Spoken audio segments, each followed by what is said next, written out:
Ayo! It's your boy, the Fresh Prince of Zamunda.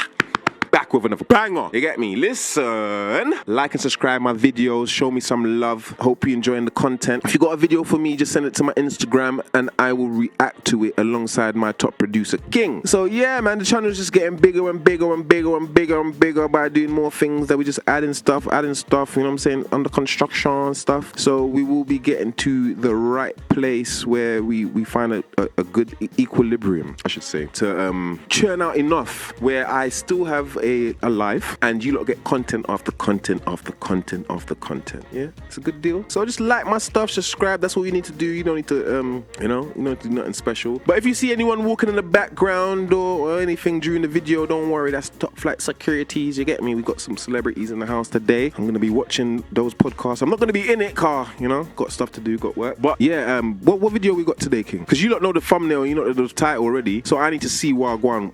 So what's this now? See, you know what it is, so you're probably screaming through the screen right now.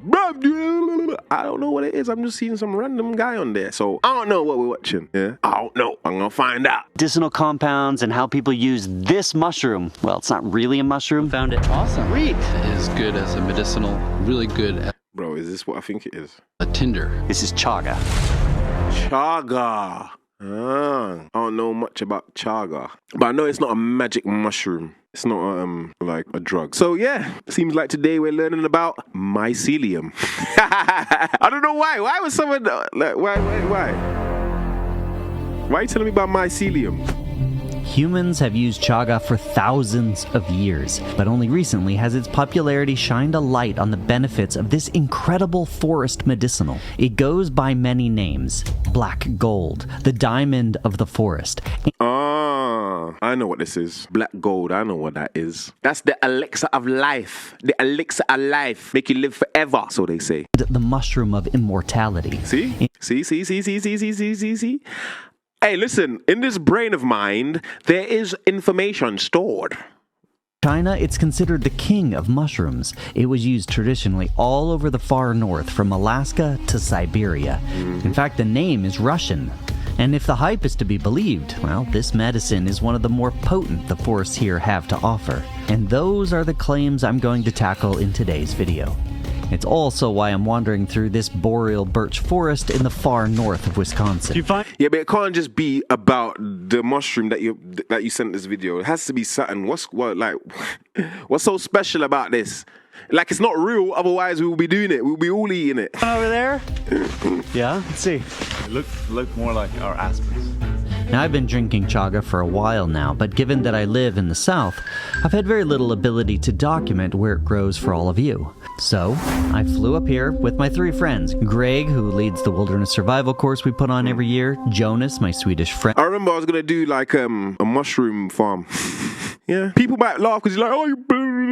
Like, not magic mushroom, I'm talking about actual mushrooms, you know? I was going to do that. I might still do that when I'm got a little pee in my pocket. Money in my pocket and I just can't get no love. Who is a biologist and amazing cinematographer. And Hazen Adel, a longtime friend. We started all this together 13 years ago. He now hosts a show, you may have heard it, on Disney Plus called Primal Survivor. Definitely check that out. Hazen has the saw. And I'm just gonna run with this. Might as well put it around your neck. Between the three of us, I thought we could probably find one of these chunks of black gold, chaga. The first step was to find birch trees, as chaga mostly grows on birch trees. There's a couple different types of birch out here. This is white birch. 2 years ago, I made a fun video about birches, but the recap is that there are 16 different species in North America and over 60 worldwide. And if you live any... Isn't the birch important for like, what do you call it, bruv? Like, I don't want to say ecosystem, but it's like it's a keystone something. Like, you know, when something's needed, like the beaver, like it's needed in order for other things to survive, basically. In this range, you can probably go outside at any point and find one near you. And if you play Minecraft, the birch trees there are based on this one, which grows in Sweden. The guy who kind of came up with the idea for Minecraft was Swedish. Anyhow, birch trees have a lot of medicinal qualities in their own right. They also have a lot of resin in them, which makes them great for starting fires. All the stuff you can peel off is... I thought you said resin, like, you don't know what I mean when your boy meant resin, like, what? It's got the rat, woo! No wonder they're tree hugging. Good if you're having trouble starting a fire. They contain some compounds in them you may have heard, maybe not, called betulin and betulinic acid. They also contain, well, some of them, methyl salicylate. Smelly good, right? Oh, it tastes kind of good. That gives many of them a minty smell. I mention this because there are multiple medicinal mushrooms that grow on birches. One is the hoof fungus, used by the famous Iceman. The second is birch polypore, also found with Iceman and known to treat parasites. Birch polypore right here. We were looking for all of these mushrooms here in the forests. You did find birch polypore? Right here, is that what you're talking about? But what we were really looking for was chaga. Now, chaga doesn't grow like any of these other polypores, which, by the way, are hard mushroom-type structures on the trees. Instead, it's a black mass that most wouldn't even think twice about. They wouldn't even know it was a fungi. Finally, Exactly. They'll just walk past it, mate. we found one high up in the trees. Well, it's a big one. Big one up there, I think. And this is where you'll often find them, in part because if they're lower down, they're easily harvested. One of the problems with chaga is sometimes it's very high up, so it's good to bring a ladder if you're looking for chaga. What do you think that is? Luckily, the one up there wasn't the only one we came across. We actually found this one on a small birch. Oh, great. Chaga. What do we got there, Greg? Chaga. Oh my gosh. My goal is I wanted to collect one to show you, and remember, if you're harvesting, it's wise to just take a piece of the whole so that the rest can continue to grow. In theory, there is mycelium throughout the tree already, especially in that area, but it's See? generally a good practice when you're out foraging. Before I describe the beneficial compounds, let me just describe what you're looking at here. Good. So this is the sclerotia. This is the black part. A lot of people, when they're looking for the medicinal compounds, are looking at the black part. A lot of that is melanin, so that's one of the compounds in there. That's so great. And what's this so good for? Well, there's a lot of things that people use it for, but one of the best things is it's high in antioxidants. Okay, so I have a piece of chaga And for their skin to go darker. here. You can see that this is actually a conch. There's a whole bunch of mycelium inside of this thing, and then it mixes with this birch tree. So birch So they rely on each other. trees have a lot of medicinal compounds, and those are incorporated into the chaga, so it's really important what this grows on. Greg also uses them in his wilderness survival trips. It's also really good as a tinder for making fires. So if you took your knife or somehow scraped out this brown powder, it'll ignite and stay lit for a long time. So if you lit this on fire, just how it is right now, it'd probably last all day. It would just smolder all day. Now let me describe the main benefits of this fungi. First, like many of the medicinal mushrooms, it has beta-glucans in the cell walls. Those are a type of immunoregulatory polysaccharide and stimulate the host's immune response to defend against bacteria, viruses, parasites, and other fungi. So it's For probably you to get those out of the mushroom, you have to add hot water. Hot water breaks down the cell walls. Itself, this megacity, from the time of the Romans all the way to So yeah, what I would assume from that is that you probably boil it or you chop it up and probably freeze it or put it in the fridge and then just nibble on it. What would you do with your chaga? Because like if you think about it, it's only certain parts of the world got birch anyway. So I'm assuming that there's mycelium that could take properties from another tree that might have the same therapeutic properties. And plus there's a lot of like fruit trees, leaves and stuff that help with parasitic problems. And guys, do check if you have parasites because they do lead to cancer. So do check that out. You know what I'm saying? Whether it's invasive or non-invasive, you know, whether they stick down a pipe down your throat or they find out through other means. Of which might not be available to you guys online. But let's get back into this reaction, man. You know what I mean? I did tell you that there will be people up and down, in and out the whole day. Bro, literally the whole week is a busy week for us. But let's get into this one. And it frees the beta-glucans. Next, they are known to have several compounds within them.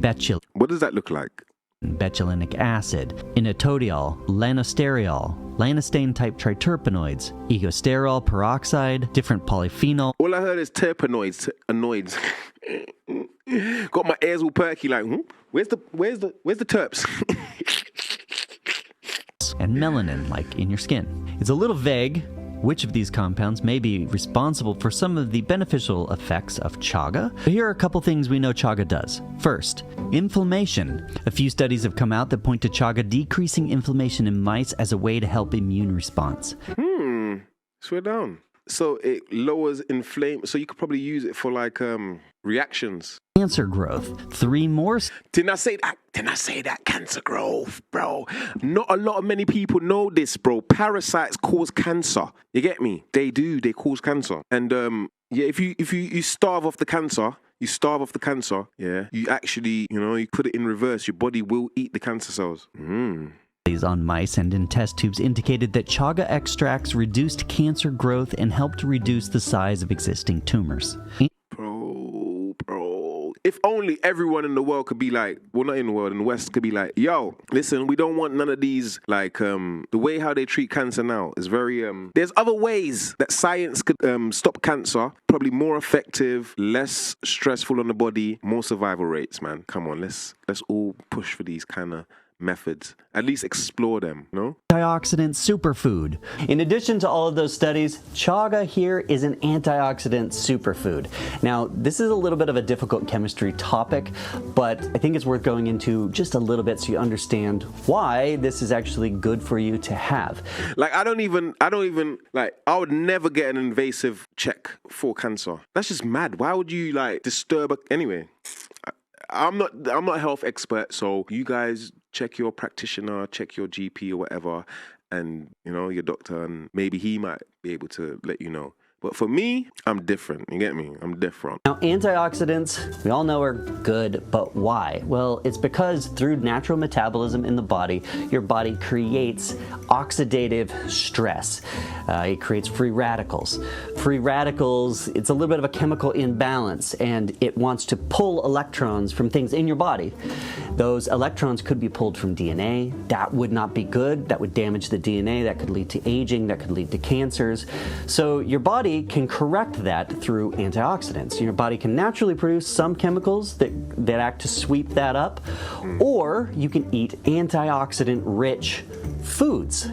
So it turns out scientists can actually measure the antioxidant value of different foods. And fruits and vegetables have tons of it. Vitamin A and vitamin E, carotenoids. Turns out that value is the ORAC value. Just for comparison, let's throw up here a couple of values so you can see where chaga fits in. Over here, we have blackberries and blueberries. Then we have lentils, prunes, persimmons. And where's avocado? Acai berry, and then way over here, chaga. Look how Where's mango leaves? big it is for chaga. Where's aloe vera? That's why they call chaga Where's ginseng root?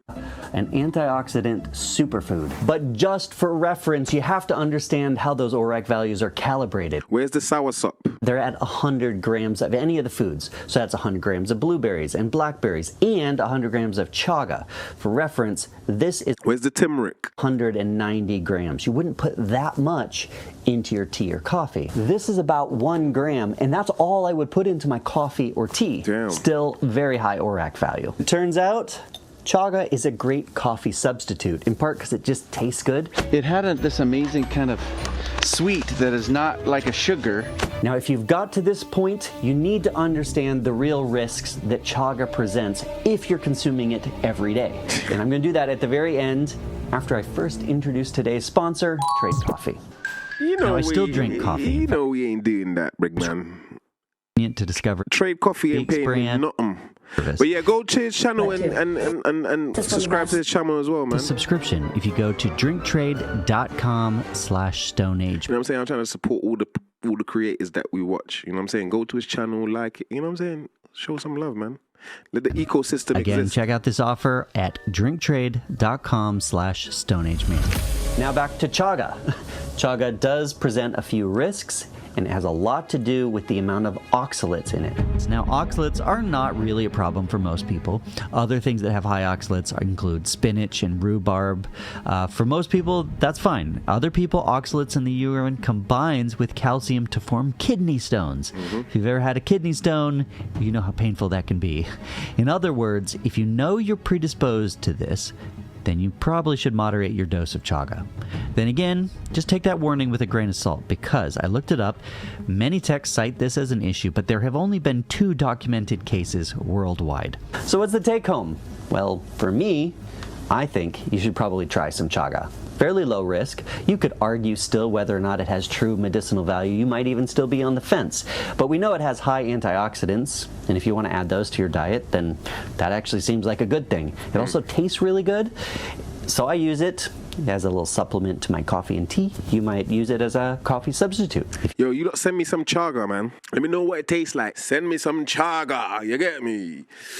Do try it. Let me know how you do it down in the comments below. So there you have it, a little bit about chaga. I hope you learned something. If you want to learn more about medicinal or functional mushrooms, then I encourage you to go down to the playlist below, because I have a whole bunch of them and we're exploring all of them. And thanks to Hazen, Cool. as always, Yeah. and to Greg. All right, you guys, go. Let's blow this popsicle fan. And also, popsicles, the sticks are made out of birch too. You need- Oh, Yeah. I didn't know that. So yeah, that was a little bit about the myceliums and the mushrooms and stuff like that. Yo, I must have the most diverse crowd ever watching my videos, to be sending me so much weird videos. But I love it though. I love it, man. I'm not just a one-dimensional person. I'm very, very, very, very, very 10-dimensional. I exist in a different parallel universe. But listen, like myself, subscribe to my stuff, as I keep saying. Show King some love, show me some love, show the whole JPT some love. And just like that, we say au revoir, peace, ciao.